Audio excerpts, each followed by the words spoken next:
Vamos aqui para Deuteronômio 34, versículo 7.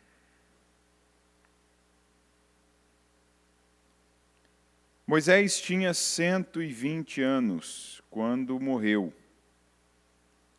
E, no entanto, ainda enxergava bem e tinha todas as suas forças.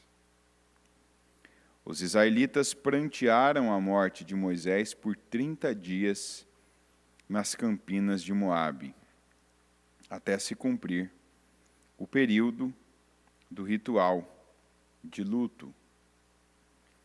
É interessante, né? Porque quando a gente fala do projeto 120, alguns da onde vem isso? Moisés morreu com 120 anos e você vê aqui que ele ainda enxergava bem e que ele tinha todas as suas forças. Vamos lembrar que não muito distante desta época foi quando Moisés ficou ali, né, em cima do monte, quer dizer, ele subia as montanhas que ele tinha que subir. Não tinha para ele aquela história de que eu estou velho demais para isso. Isso aqui não dá mais para mim. Ah, não, isso aqui já é demais para mim, não. E uma coisa que a gente não pode tirar é que os últimos 40 anos da vida de Moisés, ele passou servindo a Deus. Tanto que a expressão, né, que nós vamos ler daqui a pouco é: Moisés, o meu servo. Isso mostra que o melhor estilo de vida que você pode tomar para a sua vida é o estilo de servo, de quem decide servir a Deus. Você pode fazer várias coisas.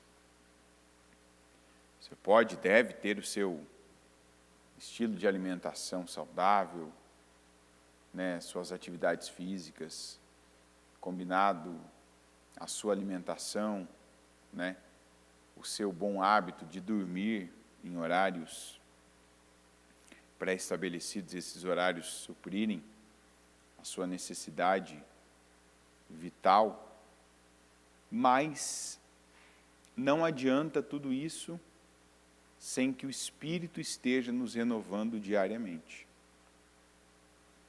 Veja quantas pessoas na igreja chegaram aqui de uma forma, e o problema delas, o problema era tudo, todas as áreas, tudo estava desequilibrado. Isso é uma marca da maioria das pessoas que estão no mundo.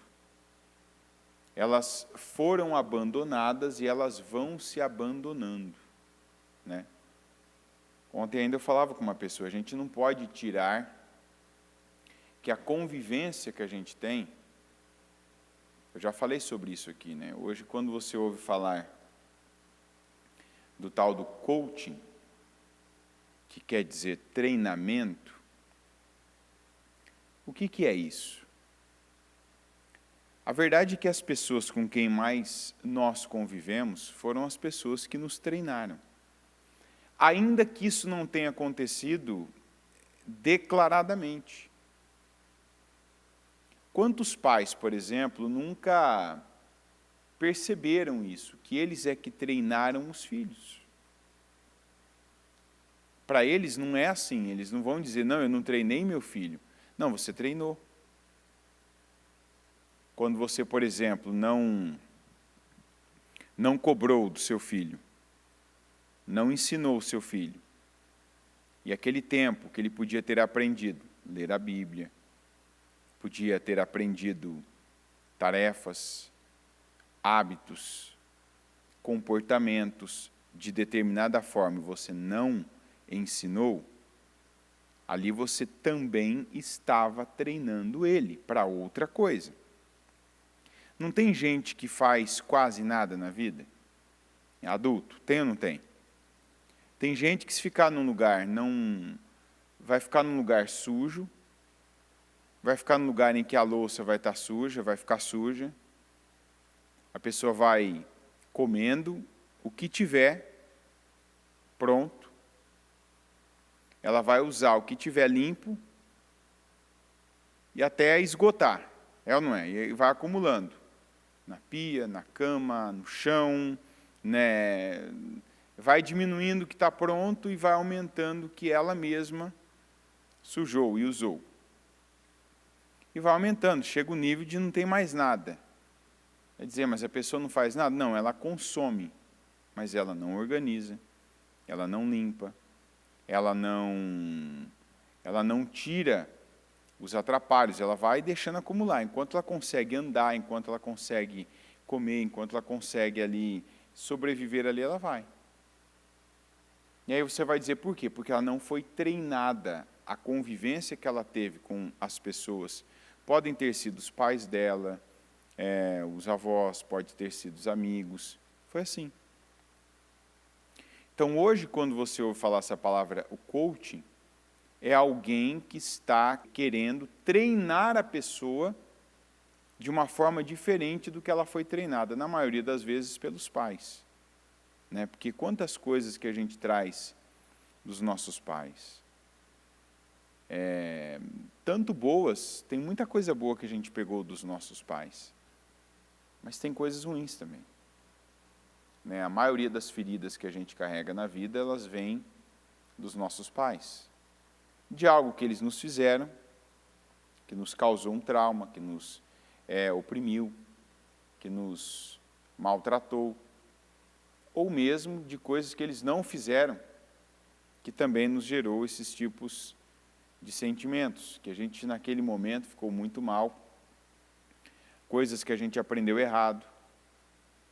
Quantas pessoas que fizeram faculdade de manipulação com a mãe ou com o pai, porque cresceu vendo a mãe manipulando o pai, a mãe manipulando os irmãos, manipulando pessoas, o pai, com aquele tipo de comportamento enganoso, enganador, aliás, e que tinha uma certa atitude, ou irado, ou muito passivo. Então, não tem como, você convive um tempo com uma pessoa, aquilo é um treinamento. A Bíblia diz que assim como o ferro afia o ferro, o homem afia homem. Então, não tem nada que te molde mais do que outra pessoa com quem você convive. Por que as pessoas vêm para a igreja e melhora? No mínimo, melhora a vida delas. Porque elas estão sendo puxadas para esse lado da palavra de Deus. Faça isso, ore, ajude o próximo, cuide dos seus.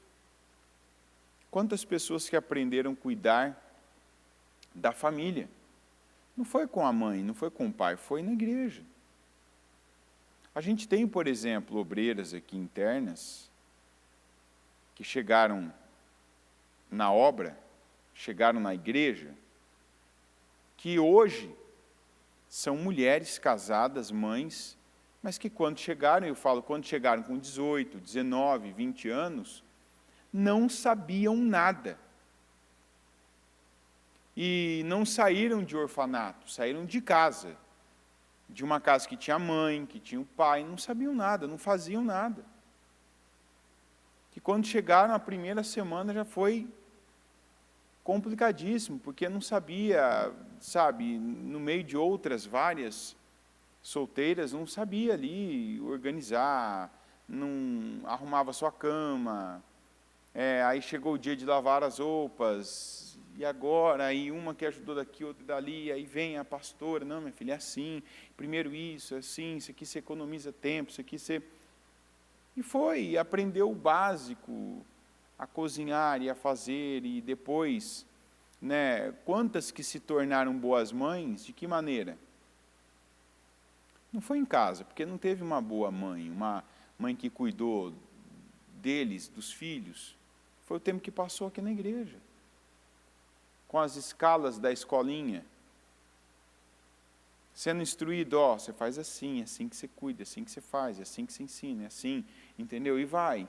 É um treinamento.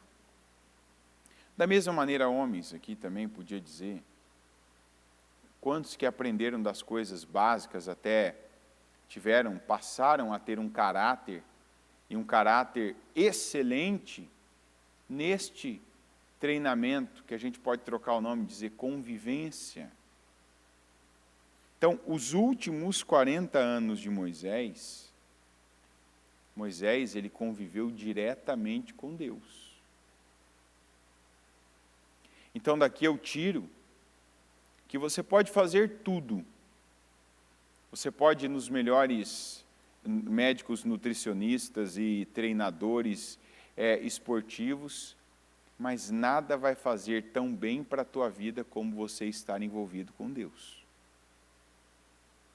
Mudar não só o teu estilo de vida física, né, das coisas físicas, materiais, mas como também você passar a ter um estilo de vida que priorize e que Deus faça parte de tudo na sua vida. Porque não foi por acaso, não foi pelo clima, né? Não foi pelo clima do deserto que o Moisés morreu tão bem. É ou não é verdade? Não foi pela dieta do maná que ele comia todo dia que ele morreu tão bem. Foi por conta da presença de Deus. E isso, como eu comecei falando, eu vejo que tem gente que depois da igreja, você percebe que até o rosto da pessoa é perceptível um rejuvenescimento da pessoa. Né? Ela ficando melhor, muda a cor da pele, né? Ela fica com uma disposição que antes não tinha. E olha que tem gente que chega na igreja que tinha assim, tudo do bom e do melhor. Tem gente que chega na igreja, tem nutricionistas que chegam na igreja. Tem médicos que chegam à igreja, gente que tem acesso à melhor informação. Tem profissionais aí que lidam com coisas da saúde que fazem, né, que lidam ou com estética, ou com que tem acesso a esses tratamentos, a essas coisas, e você vê que chega de uma maneira, o tempo de vida, né, o tempo de corpo da pessoa aumenta, porque isso não muda, todo mundo, só o tempo aumenta. Hoje você tem tantos anos, tantos meses e tantos dias, mas vai ter mais, não vai ter menos. Mas você vê como que as pessoas elas melhora a aparência, melhora a disposição, melhora a vida, por conta de Deus. Então não adianta uma pessoa achar que ela vai ter uma boa vida, que ela vai terminar bem os dias dela, só com coisas físicas, só com coisas que entram pela boca, só com coisas que os olhos veem. Ah, não, porque eu estou morando num bom lugar, que tem uma boa paisagem, porque eu me alimento de boas coisas, porque eu bebo uma boa água. Isso é bom, isso é importante, isso é, até eu diria, necessário. Mas isso não vai ter o mesmo efeito se você não tiver uma vida com Deus. Se você não adotar para você aqui o estilo de vida de Moisés. Quando nós vamos aqui para Josué 1, que é o próximo capítulo, está escrito assim, ó. Depois que Moisés, servo do Senhor, morreu, o Senhor disse a Josué, filho de Num, auxiliar de Moisés. Ó a expressão de Deus para Moisés. Meu servo Moisés está morto. Chegou a hora de você conduzir todo este povo, os israelitas, para atravessar o rio Jordão e entrar na terra que eu lhes dou. Olha a expressão de Deus sobre Moisés. Moisés, meu servo. Então, isso aqui não é nem o tema, não é nem o foco do culto, mas é algo que está escrito. Moisés era servo de Deus. E há uma diferença entre eu ter interesses com Deus. Interesses eu posso ter com outras pessoas, num relacionamento abusivo, numa sociedade que eu tenha a minha parte, num negócio que eu faço com uma pessoa, em que eu seja o cliente dela, em que ela seja o meu cliente. Mas servo é quando você decide, eu vou viver para isso. Então, quantos que às vezes eu penso, quanta gente que está colocando dinheiro, está colocando força, está colocando tempo, assim, de uma forma geral, para melhorar a vida, e até hoje não entendeu. Seja servo de Deus. Viva, sabe, sob essa missão. Quer dizer, viva em submissão a Deus. Moisés mudou de vida 2 vezes. A primeira, quando ele saiu do palácio, né, da morada, da residência real do Egito, que era a casa dele. E ele, numa visita que ele fez aos seus irmãos israelitas, ele viu a opressão e ele decidiu resolver com as forças dele um problema que só Deus podia resolver. E aquilo não foi bem feito. Ele acabou escondendo, né, o corpo daquele egípcio que ele matou, que estava batendo num israelita, acabou escondendo na areia, a areia se move. A areia não é sustentação para ninguém. A areia não é suficiente para cobrir. E aquilo apareceu e aquilo voltou. Né? Aquele cadáver o entregou, aquela morte, aquele crime que ele praticou. Pesou sobre ele. E ali ele fugiu. Fugiu do Egito para o deserto, onde ele passou 40 anos. E ali a gente não tem relatos de como foi a vida do Moisés, ou seja, não tem relatos de como foi sim, mas não dos feitos dele. Do que ele produziu, do que ele conquistou, de como, né, ele se sobressaiu, não. Porque ali foi a atitude da carne. Ali foram os feitos da carne do Moisés. Ele começou na carne. Começou com querer apenas. Eu quero, vou resolver, eu faço. Eu aconteço, eu resolvo. Foi assim. Não vou aceitar isso não com os meus irmãos israelitas. Foi lá e matou o egípcio. Todo mundo aqui tem essa opção na vida. Você está ouvindo a palavra aqui agora, mas nada impede que você saia daqui e resolva uma situação na força do seu braço. Que você use de uma vantagem, que você use de uma estratégia humana, que você reproduza o que já viu alguém fazendo. Quem? Qualquer pessoa. Olha o que a Sarai fez, a gente falou disso esses dias.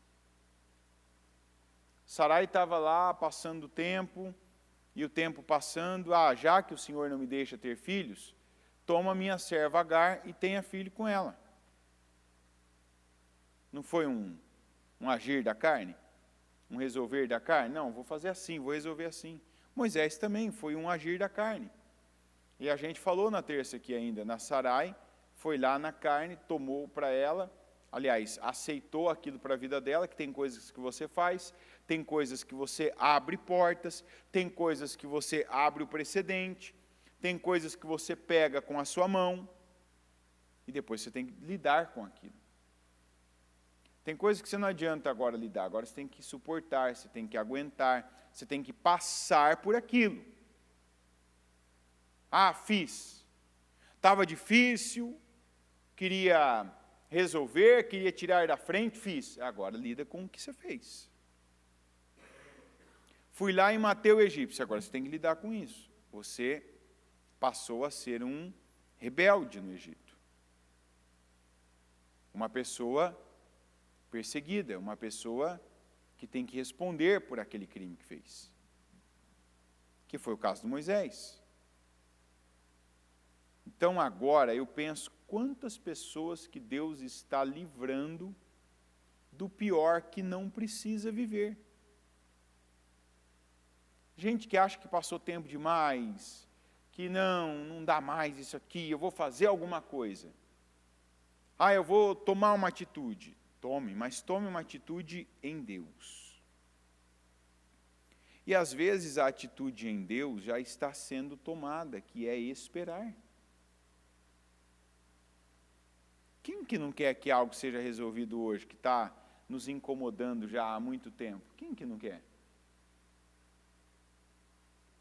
Alguém aqui não quer? Todos nós queremos. Que algumas coisas sejam definidas, sejam alteradas hoje. Mas tem coisa que a palavra está falando, principalmente essa semana, está dizendo para você, se você está achando ruim esperar, pior ainda seria suportar o peso que você pode pegar para você. É ou não é? Pior ainda pode ser o peso que você pode colocar sobre os seus ombros. E eu vejo Deus essa semana trabalhando com um amor que só Ele pode ter por nós, que é incondicional. É ou não é? O amor de Deus por mim, por você, é incondicional. O amor de qualquer pessoa por nós é condicional. Tem alguma condição. Uma vez uma mãe falou assim para mim, não, meu amor pelo meu filho é incondicional. Eu falei, não é incondicional, você ama porque ele é seu filho. Não é? Não sendo filho, não ama do mesmo jeito. Não é a mesma coisa. Meu amor pelo meu marido, pela minha esposa. Então, ele é seu marido. A condição é essa. É sua esposa, a condição é essa. Meu irmão, a condição é essa. Incondicional é Deus o amor. Porque não tem algo que nos faz receber aquele amor. O algo é o próprio Deus. Está entendendo? Então não é algo meu, eu sou isso, porque eu fiz isso, porque eu dei tal oferta, porque eu fui uma pessoa boa ali atrás. Não, Deus me ama. E Ele dá a oportunidade todos os dias de eu desfrutar de forma plena desse amor. De forma que não haja culpa que me prive desse amor. De forma que não haja qualquer situação desta terra que me distraia deste amor. E isso é o que nós devemos estar atentos. Porque as coisas que vêm, que acontecem na nossa vida, e que a gente chama de problema, que a gente chama de adversidade, que a gente chama de complicações, essas coisas vêm para nos distrair do amor de Deus para a nossa vida. E se a gente se distrai, a gente deixa de viver o amor de Deus e o cuidado de Deus, e entre esse cuidado eu estou mostrando para você que até a sua pele vai responder a esse amor, a esse cuidado, que o seu corpo, que a energia do seu corpo, que a disposição do seu corpo, da sua vida, vai responder a esse amor. Então, as coisas que vêm, elas vêm para nos distrair, porque se a gente tem, mas eu não vou viver isso, vai. Mas uma coisa é viver porque você tem que viver. Outra coisa é canalizar a sua vida para isso. É passar a dedicar-se àquilo, àquele problema, é passar a dedicar-se àquela situação. Não, eu tenho uma doença, agora minha vida é a doença. Eu me casei e descobri que a pessoa que eu me casei era outra. Então agora eu me dedico a me lamentar. Ainda que não verbalmente, mas eu me lamento aqui dentro. Que escolha errada que eu fiz. Meu Deus, acabei com a minha vida. Eu não sou amado. Eu não tenho uma pessoa que me dê a linguagem do amor que eu quero receber. Eu não tenho aquele romance que eu imaginei que eu via nos filmes americanos. Se você dedica e concentra a sua vida nisso, isso te distrai do quê?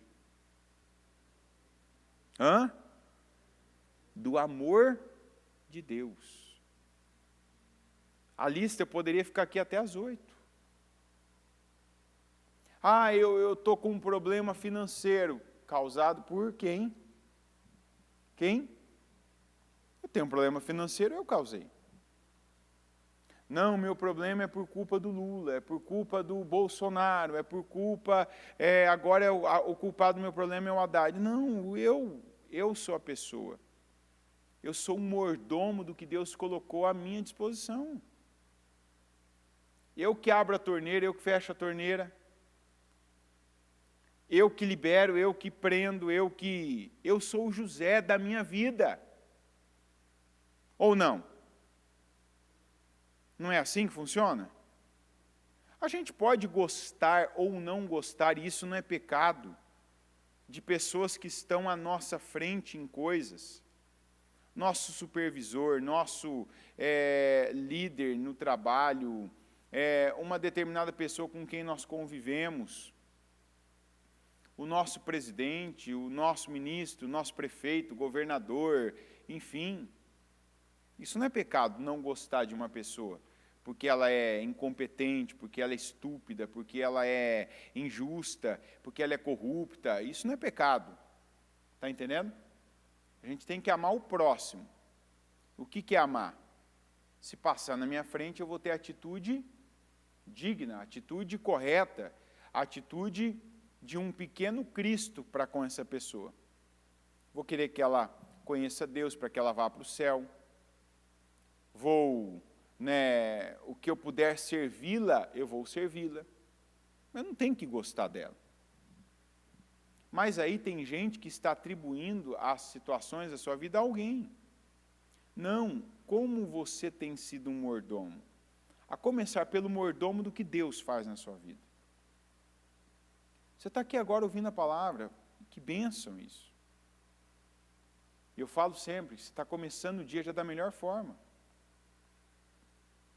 Não, eu vou para a igreja, vou consagrar o meu dia a Deus. Ouve uma palavra, eu vou pegar essa palavra agora e vou observar na minha vida o quanto dessa palavra está se cumprindo. Está muita coisa se cumprindo. Então eu vou agradecer a Deus, vou manter isso. Não está se cumprindo, então eu não deixo isso para depois, a palavra eu não deixo para depois. Eu já coloco a força da minha mente para pensar sobre aquilo.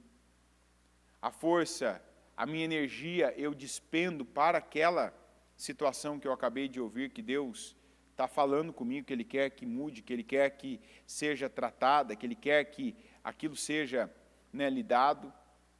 Eu vou colocar a minha voz, que é um dom que eu tenho, e não é o dom de cantar bem, não é o dom da eloquência para pregar ali com força, com contundência, não, é a voz de declarar.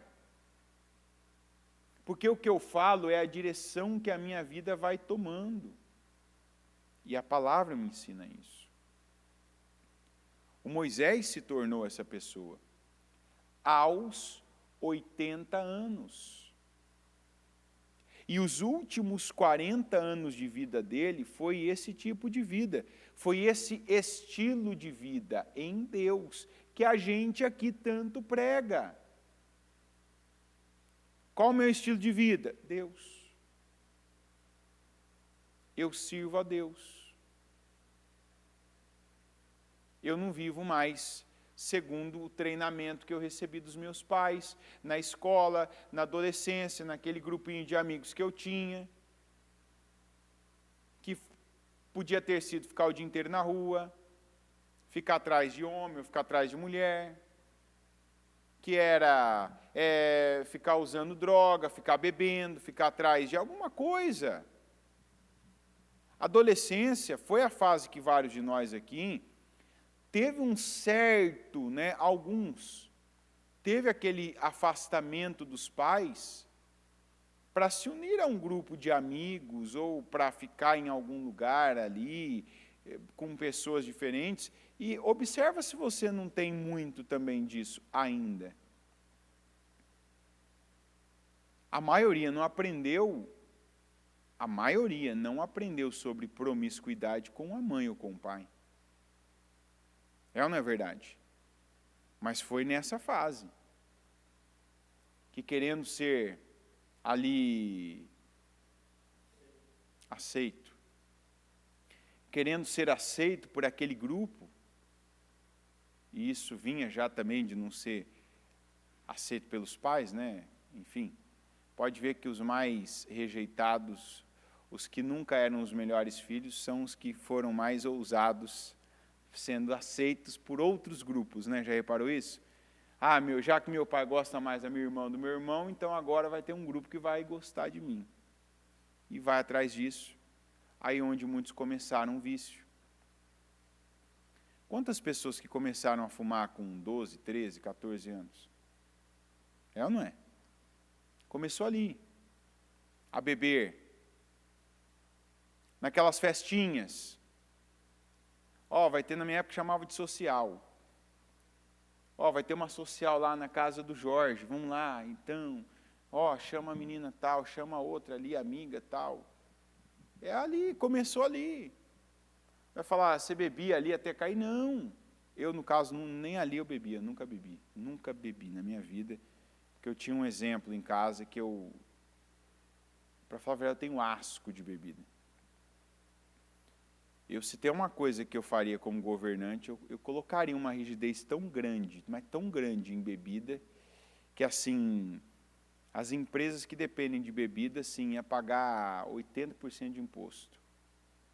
Entendeu? Porque para mim a pior droga que ainda existe é a bebida. Porque quando uma pessoa fala, às vezes, se você é aquela pessoa indecisa, quando alguém vem com aquela conversinha para você, de liberação de drogas, porque ia ser melhor, descriminalizar, porque, não, então ia ter imposto, que ia voltar dinheiro agora para o Estado, ia dar para fazer coisas, olha para a bebida. Olha para a bebida, mas não olha para as propagandas, não.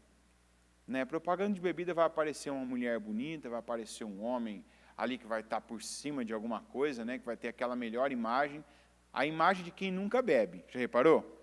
A imagem da bebida do cara que nunca bebe. Nunca é a imagem do cara depois que bebeu.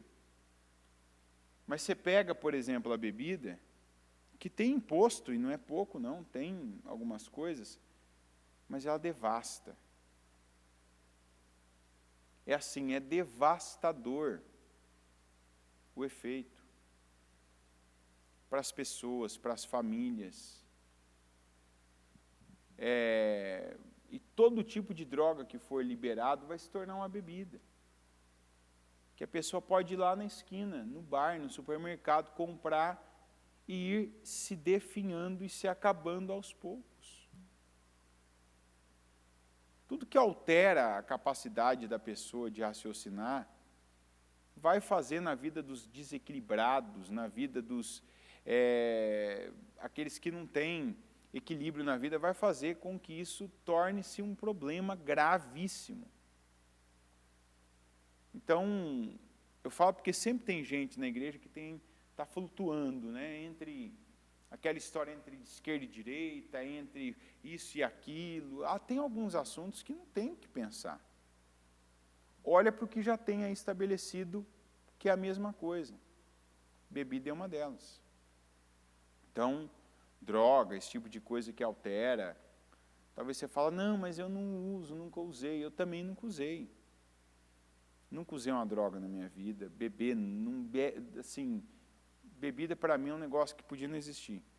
mas eu sei o que faz. Eu não nego que isso é um problema gravíssimo da sociedade. E quantas pessoas aí, uma mulher, um homem que está lutando por um cônjuge que bebe, sabe. Uma pessoa que cresceu num lar que tinha bebida e o vício da bebida estava ali, sabe o que é. Isso marca pessoas. Isso destrói famílias. Isso vai destruindo gerações. Então, quantos que foi na adolescência, que começou ali e tal, aí aquilo foi trazido da vida. A promiscuidade, aquele hábito de furtar pequenas coisas, de mentir para estar bem com alguém, de, pegar o que é do outro, para passar os outros para trás. Então a gente chega de repente em Deus deformado, chegando acostumado a resolver as coisas na impulsividade.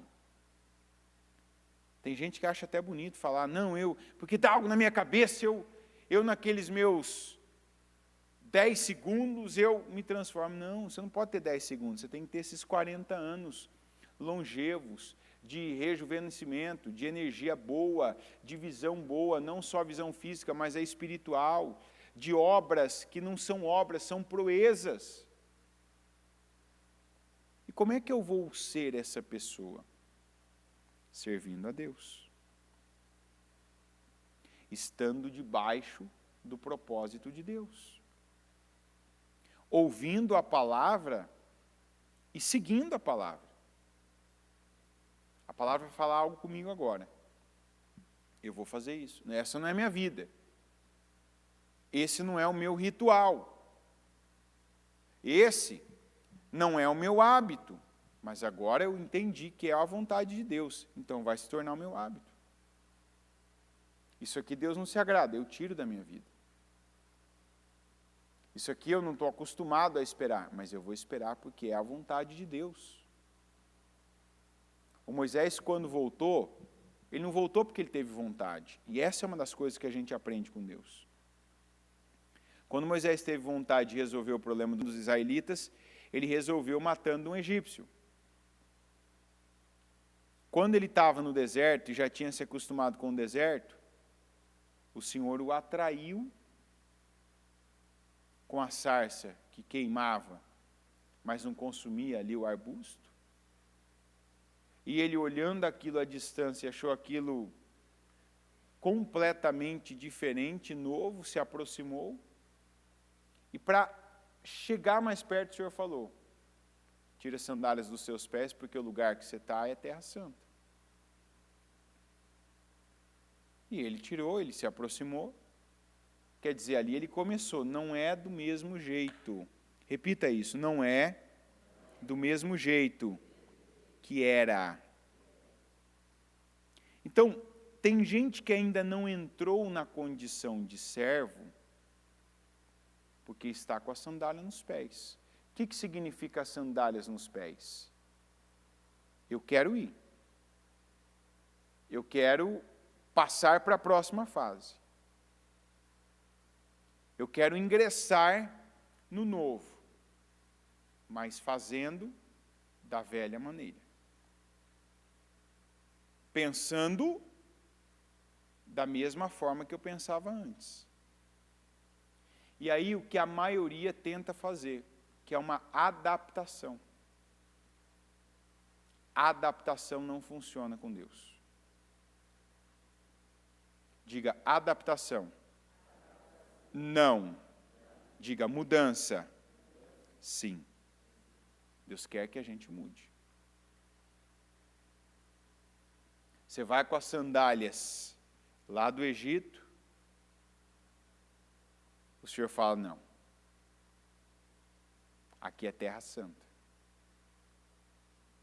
Você vem com seus métodos. Você vem com a sua manipulação. Com o seu jeito que você já se acostumou a ganhar, a conquistar as coisas, a conquistar as pessoas. Com mentira, com engano, com aquela forma impulsiva, agressiva. Ah, mas eu já ouvi culto aqui que o título era Seja Agressivo. Você tem que ser agressivo espiritualmente. O que é teu, e não um passivo. Não um conformado com aquilo que Deus não tem. Jesus Cristo disse, desde os dias de João Batista, o reino dos céus tem sido ganho, tomado à força. O diabo não pede passagem. O diabo não pede passagem. Me dá licença? Não. Se ele vê uma brecha, ele não precisa ver uma porta aberta. Se ele vê uma brecha, ele entra. E ele arregaça, ele arrebenta com as coisas. Então você tem que ter a tua força. Você não expulsa um demônio pedindo por favor. Por favor, com licença, desculpa. Demônio, por favor, sai. Por favor, demônio, sai. É assim ou não? Não. Em nome de Jesus, saia. Eu te expulso agora. A Bíblia diz, resistam ao diabo. E ele fugirá de vós. Então, do jeito de sempre, vai ser a vida de sempre. Do jeito de sempre, entenda, você não se torna um servo. Tem gente que está querendo que Deus se torne seu servo. Porque a pessoa quer continuar com a mesma mentalidade, com as mesmas práticas, com as mesmas atitudes. E ela está querendo que Deus lhe coroe com vitórias, bênçãos e coisas, e Deus não vai agir assim. Eu quero saúde, eu quero plenitude, eu quero bênção, eu quero que todas as áreas da minha vida vão bem, mas eu quero continuar do mesmo jeito. Você não vai ter isso. Você precisa assumir a condição de servo. Mudar. Tirar as sandálias que ainda estão nos seus pés, que significa a maneira de andar que você andava antes. Os caminhos de antes. As práticas, seja da tua infância, da tua adolescência, da tua juventude, mesmo dessa fase adulta, mas que é do mundo. Que você pegou do mundo, que você aprendeu com o mundo. E fazer o novo. Não é um novo pelo novo, mas o que a palavra tem te ensinado? Faça de Deus, da Bíblia, o seu treinamento. Ou vamos colocar em inglês, né, o coaching da tua vida, que significa isso. Em vez de eu repetir agora essa maneira que eu agia, como meus pais, como meus amigos da adolescência, como aquele lugar que eu cresci, que eu fiz faculdade, naquela república, todo mundo fazia, aqueles colegas, não, eu vou fazer como a Bíblia está me dizendo. Ou seja, eu não sou a pessoa que eu fui formado por pessoas para ser. Diga, eu sou o que a Bíblia diz que eu sou. Moisés, aos 80 anos, aprendeu e assumiu a condição de servo de Deus. Sabe o que a condição de servo de Deus rendeu ao Moisés? O maior estadista da história. Sabia disso? Sabia que Moisés é considerado o maior estadista que a história conheceu? Tirou um povo de milhões,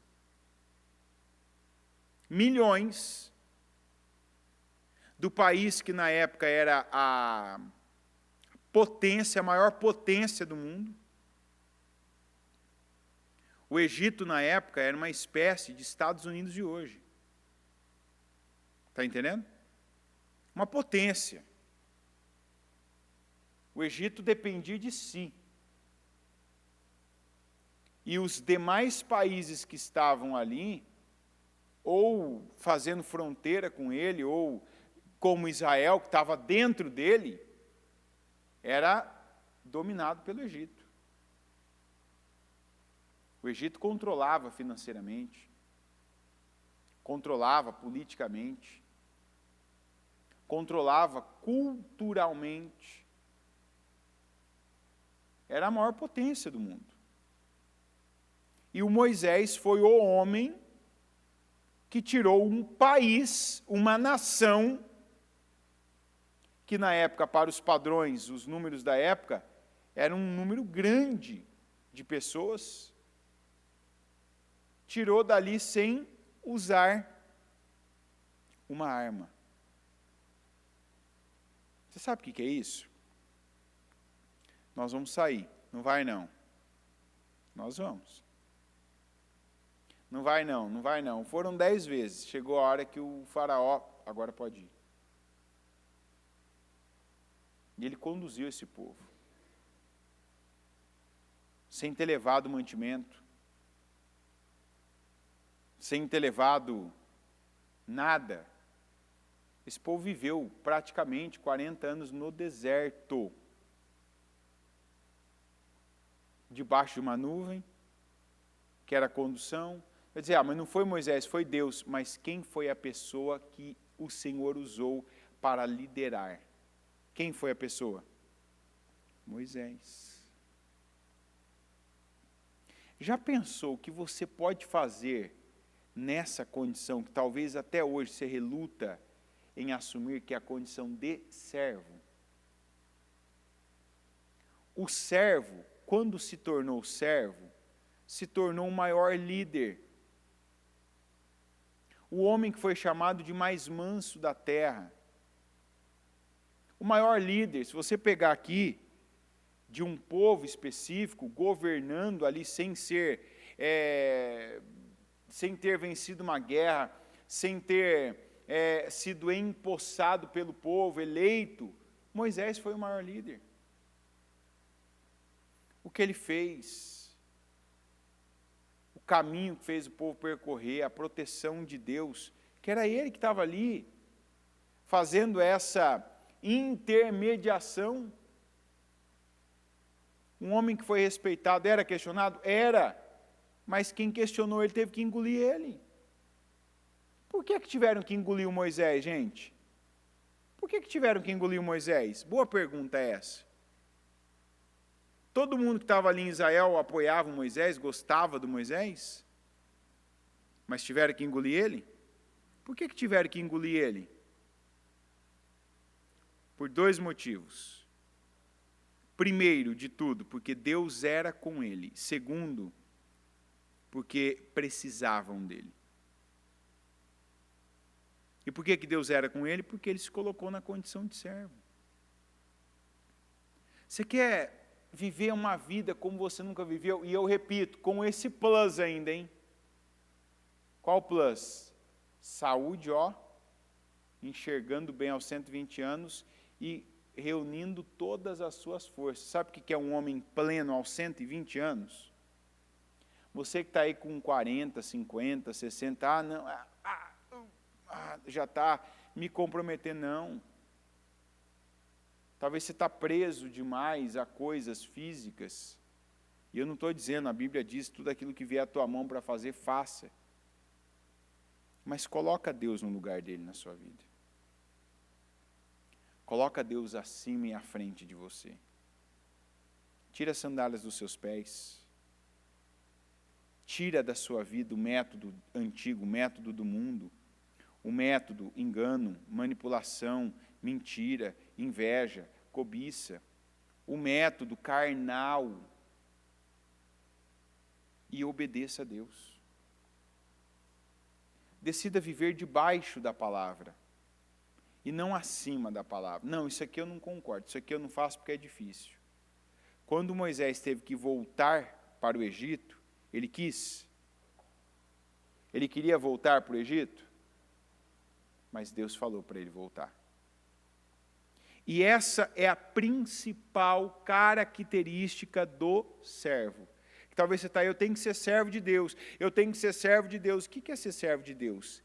Essa mudança que ele fez. Esse segundo período de mudança da vida dele, que o primeiro foi quando ele saiu do Egito, o segundo foi quando ele voltou para o Egito. Ele não voltou debaixo da condição do eu quero. Eu estou com vontade. Eu tenho um desejo de voltar para o Egito. Não, Deus falou para ele. E começou aqui quando ele foi se aproximar da sarça, queimando, e o Senhor tira as sandálias dos seus pés, e ele foi, Deus falou com ele, o homem, a carne do Moisés, não consigo, não tenho, não reúno as características, Deus disse, eu vou te usar, se coloca debaixo, eu vou te conduzir, não vai ser você, vai ser eu vou falar, eu vou te conduzir, eu vou te fortalecer, eu vou fazer obras miraculosas por meio de você. Eu já vou te dar um exemplo, ó. Pega o que você tem na mão, um cajado. O que esse cajado pode fazer? Nada. Olha o que eu posso fazer por meio desse cajado. O cajado representava o Moisés. Um cajado pastoreia ovelhas? Um cajado pastoreia ovelhas? Sim ou não? Mas o que o pastor usa para pastorear as ovelhas? Então não é o cajado, é o pastor. Mas o cajado está na mão do pastor. O que Deus mostrou para o Moisés? Você é o cajado. Eu sou o pastor. O que você tem na tua mão aí, Moisés? É o cajado. Eu vou te mostrar o que eu vou fazer com você por meio desse cajado. Não por meio desse cajado, eu vou mostrar no cajado o que eu vou fazer com você. Inclusive com aquela cobra. Lembra da cobra lá depois, quando ele jogou? Moisés de alguma maneira representaria aquela cobra? Sozinho não. Mas em Deus ele podia ser tão esperto, tão astuto, como aquela cobra. Podia ou não podia? Não foi? Ele teve vezes que o próprio Moisés, ficou entre o povo, falando de Deus, e teve vezes que Moisés ficou entre Deus, falando do povo. Teve ou não teve? O cajado era a representação de Moisés. O homem que floresceu, o homem que fez tanta coisa, que frutificou. Deus dá essa representação para nós. Nós precisamos ser o cajado nas mãos de Deus. Que sem Ele nós não somos nada, somos um pedaço de pau, de madeira, um galho torto, inclusive. Um galho que boa parte é reto, mas tem aquela parte dele que é ou bambu ou galho. Mas na mão do pastor, ele vai pegar a ovelha, ele vai impedir a ovelha, ele vai conduzir a direção da ovelha.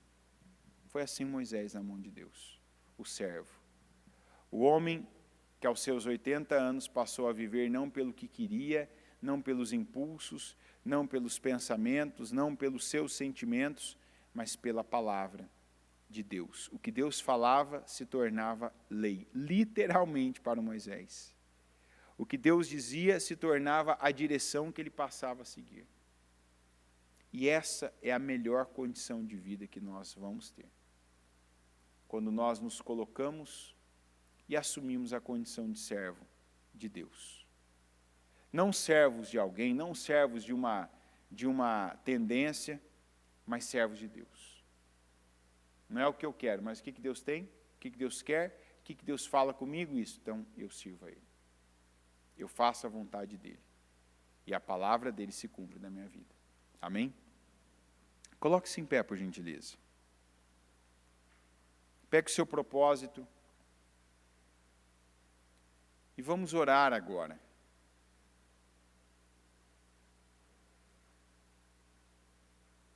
O que você pega dessa palavra? O que já agora?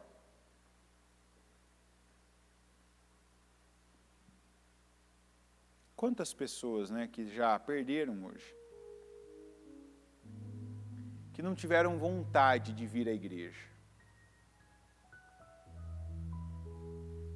E não vieram. Você começa a ser servo agora. Talvez você está aí, acabou de levantar e não tem vontade de orar. Ore. Porque Deus quer ouvir você. Às vezes é isso. Você até hoje não entendeu o que é ser servo. Servo não é fazer o que tem vontade, mas é fazer a vontade do seu Senhor. E quem chamou Moisés de servo foi Deus. Moisés, o meu servo, está morto.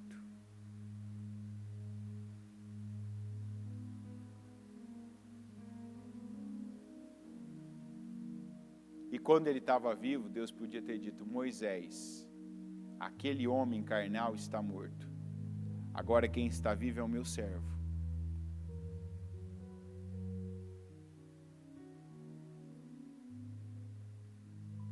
Que Deus possa chamar cada um de nós também de meu servo, de minha serva.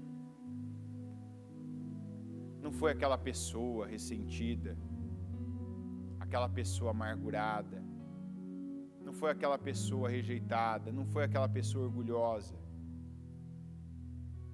que fez isso, mas que foi o fulano, o meu servo, foi a fulana, a minha serva.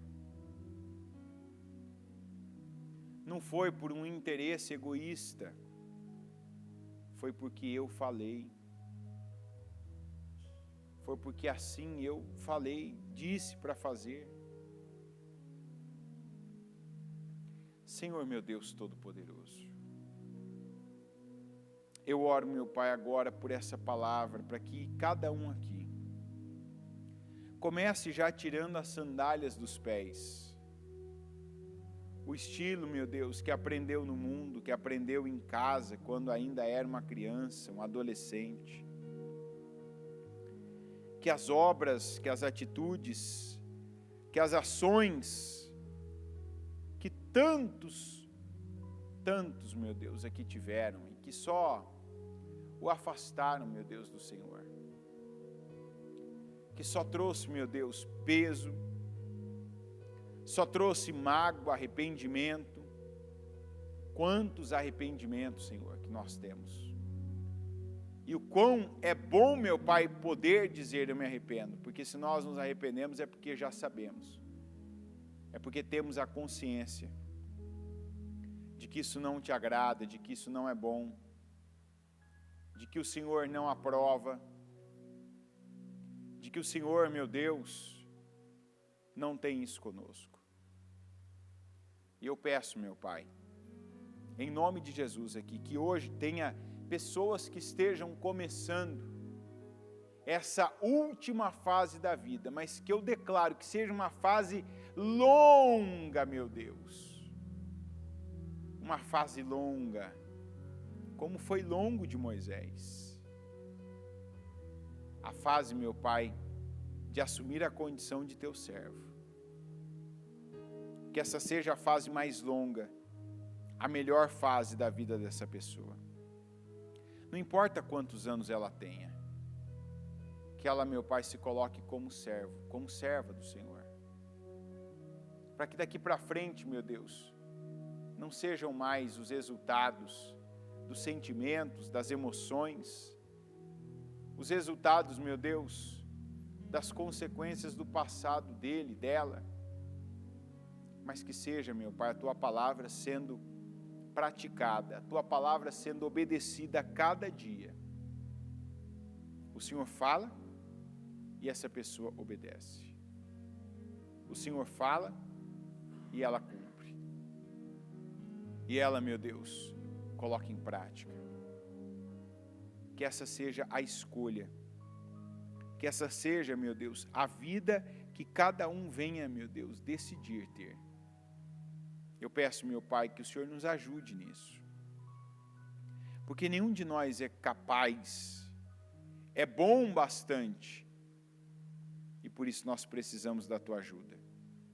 Que o Senhor nos ajude, que o Senhor renove a nossa mente.